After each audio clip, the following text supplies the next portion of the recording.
Namaste everyone. I am Chandresh Bhardwaj and today I will be talking about trust. Before I start talking about it, deep gratitude for all the lovely messages and comments for the last video and for the podcast. Many of you asked if I'm doing any webinar or a live virtual workshop in the coming days. There are two live virtual workshops that are going to happen. One of them is next week, that's 90 minutes. And then I have coming up in May next month, that's 4 hour extended webinar. The link is in the description if you're watching this on YouTube, and if you're watching me on Instagram, the link is on the bio. I really hope some of you will be able to join me in these two workshops. They're two separate, completely different subject workshop, and you can read the description before signing up. And now, talking about the topic of today, trust. This is a topic that I constantly revisit in my own personal journey because the tragedy is our society, the norms, the belief systems, they do not train us to really cultivate that trust with our own awareness. I know so many of you have tried to make your own decisions, to go with your gut feeling, to go with your intuition, and the people around you, and sometimes it's not people, sometimes it's one or two persons, and they have told you, you're silly, you're idiot, you should not be making this decision. Remember the last time you did something like that and you failed, and that kills your spirit. That kills your, worthiness, the wisdom you're trying to build. And as a result, you never, go deeper into your trust. You never go deeper into that blooming that needs to happen. To go deeper in this subject, I want to share a story that I grew up listening. It's a story from the Himalayan region, and just like any other story, this story has many different versions, and I'm going to share the version that felt very right for me, that felt very empowering to me, as when I used to hear it. It's a story of a spiritual slash meditation teacher who used to deliver lectures every day. And in this particular episode, he's coming back after delivering the lecture in the evening. He's going to his home, and the mountain life is very laid back, it's relaxed. People go to sleep early in the day, because in the evenings the animals come out, and it's also all mountains, so you sleep early, you wake up early. That's the mantra they all live with. So it's early evening after the sunset still, and he's walking, and suddenly he slips on a mountain as he walks down to the village. And after he slips, he's just slipping through the mountain, and suddenly he comes across a branch of a tree, and he hangs on to it right away. He was smart enough to hang on to the branch. So he's hanging on to the branch, and he's afraid, scared. He's thinking that this is jungle. If he stays there, some animal is going to come and have his dinner. Second fear is, if I let go of the branch, I don't know how deep is this valley, and I'm going to die. I'll never ever, wake up. So as a result, he starts to scream. He starts to ask for help, but there's no one around him. And he's screaming, yelling, feeling angry, feeling just, like all sort of disappointment is showing up. And then he realizes that, I am a spiritual teacher. I teach people to seek guidance, to tap into their intuition, to tap into the inner strength, and I should do that for myself. So he closes his eyes. He's still hanging onto the branch. He's closing his eyes, and he starts chanting the mantra. And he starts to seek the guidance, to tap into his intuition. And the answer shows up. And the answer is, let go of the branch. Now this teacher, he's very clear. He doesn't want to let go of the branch. And he says, obviously, that's not my intuition. I should not, and I will not let go of the branch. I don't want to die. So he again continues to scream, again continues to, shut his mouth for a while and do the mantra. Again, the voice says the same thing, let go of the branch. But he's not doing it. It continues for a while, and then he got tired of screaming, of doing the mantra, hearing the same message again and again. And next thing he knows, he wakes up in a hospital next day.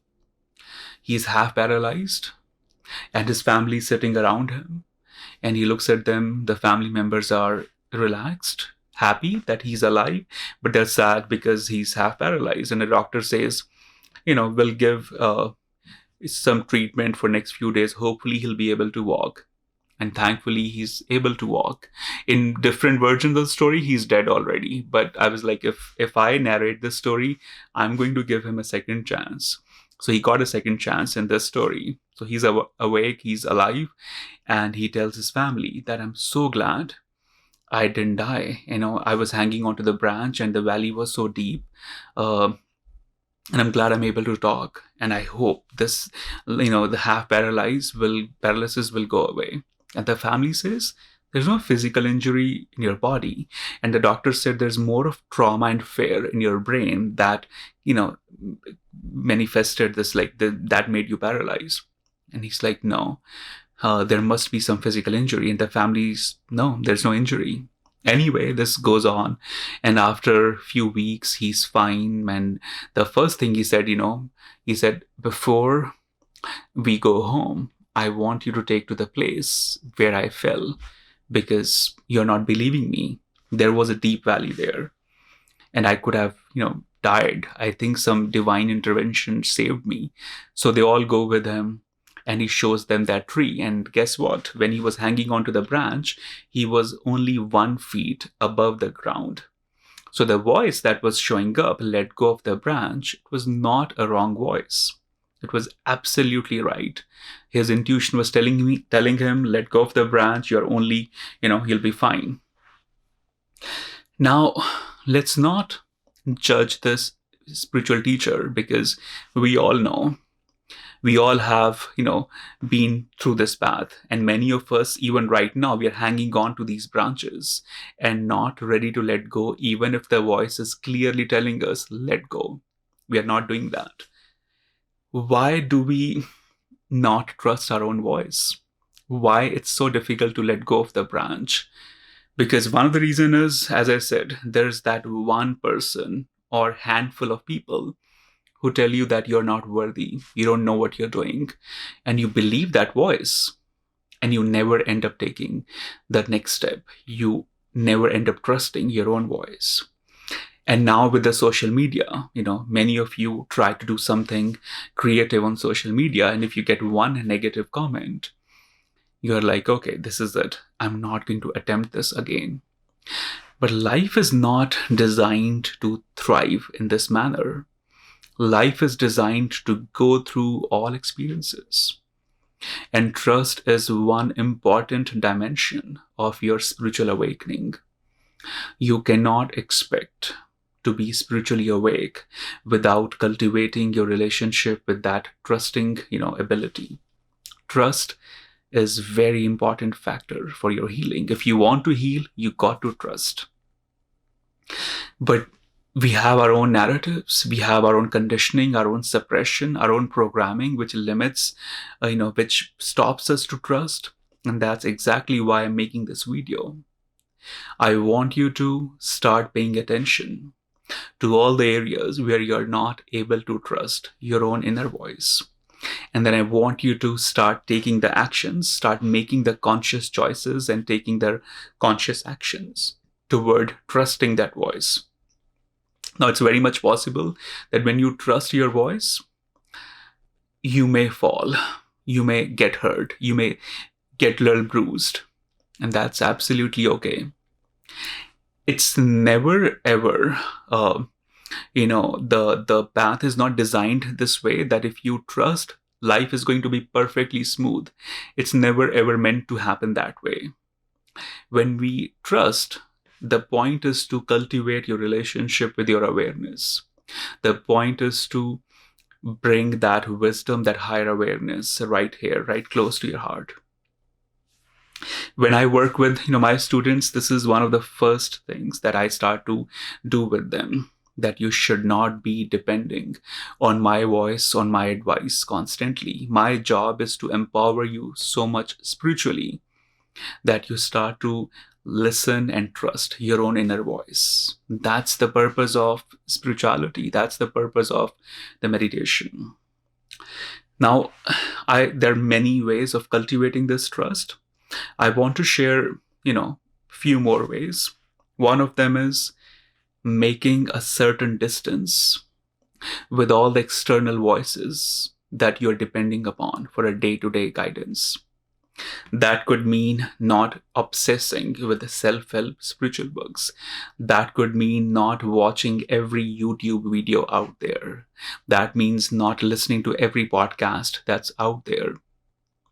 And I know I'm giving this information through a video, and I'm so beyond grateful to be able to do that.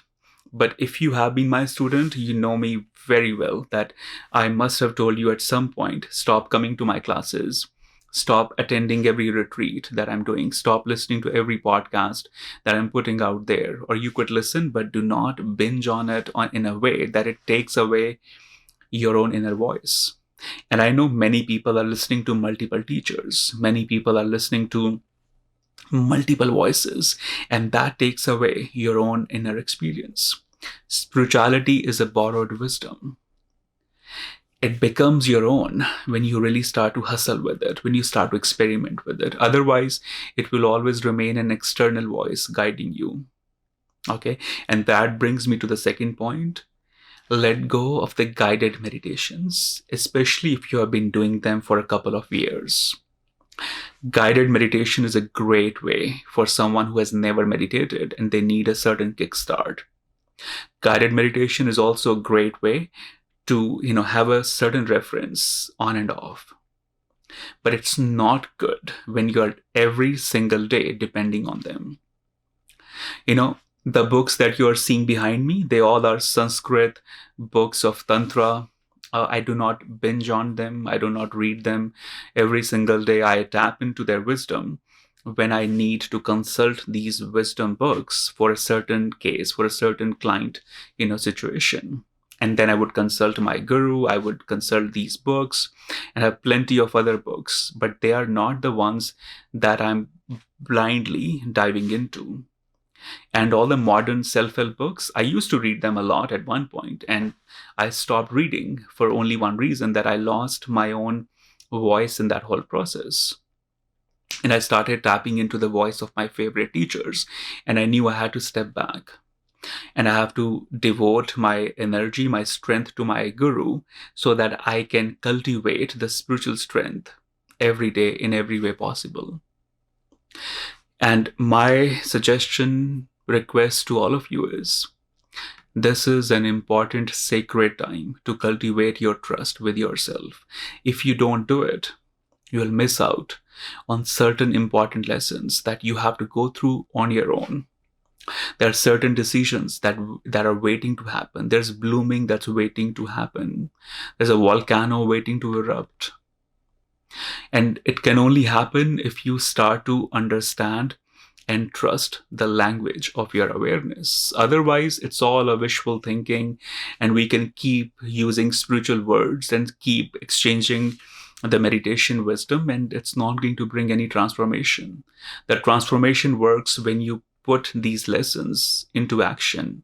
And it's a very tough, very, very tough exercise. And I have huge respect for those who are constantly working toward building their voice, toward building their trust. It's going to be tough, but it's going to be very rewarding. So my question to you is, are you aware of the areas where it's very tough for you to trust that voice? Do me a favor and spend some time self-reflecting and going deeper into those specific situations or those moments where self-trusting was tough, or it's tough right now. And when you get to know those areas, go into the root of those moments, go into the root of those episodes, and ask yourself why trust is not happening effortlessly here. What is it blocking my trust? It's possible many times it's the conditioning of the family. Many times it's a belief system in the family that limits you to trust your own inner voice. You know, one example. So one of my students, she was very afraid of starting her own business because no one in her family ever, ran a business. Her grandfather tried once, failed miserably. Nobody ever attempted. And when she started to do that, she was also failing. And one of the reason was there was no self-worthiness. There was no trust within. And she reached out to me to seek the help for business. And I said, business, the success in business is the automatic outcome of all the spiritual work you'll do. So we'll focus on changing your relationship with your awareness. We have to shift from the mind to the awareness, because mind is going back to these patterns. But awareness will bring you here in this moment. And as a result, she not only started the business, but she started making great deal of money, abundance, happiness, and all of the good things. And it's not a rocket science, it's not even a spiritual science. It's very basic. You go back to the roots of your trust. You go back to the journey where your trust was blocked. You tap into the ancestral journey, the karmic journey, where certain member in the family was not allowed to have trust. And maybe you're simply feeling the heaviness of those family members, which are not present physically or emotionally around you, but you're still feeling that heaviness. All right. So do let me know in the comments if you're going through this, and if you are, going through a breakthrough moment. Any comments, any, reactions would help me to understand how to guide you better.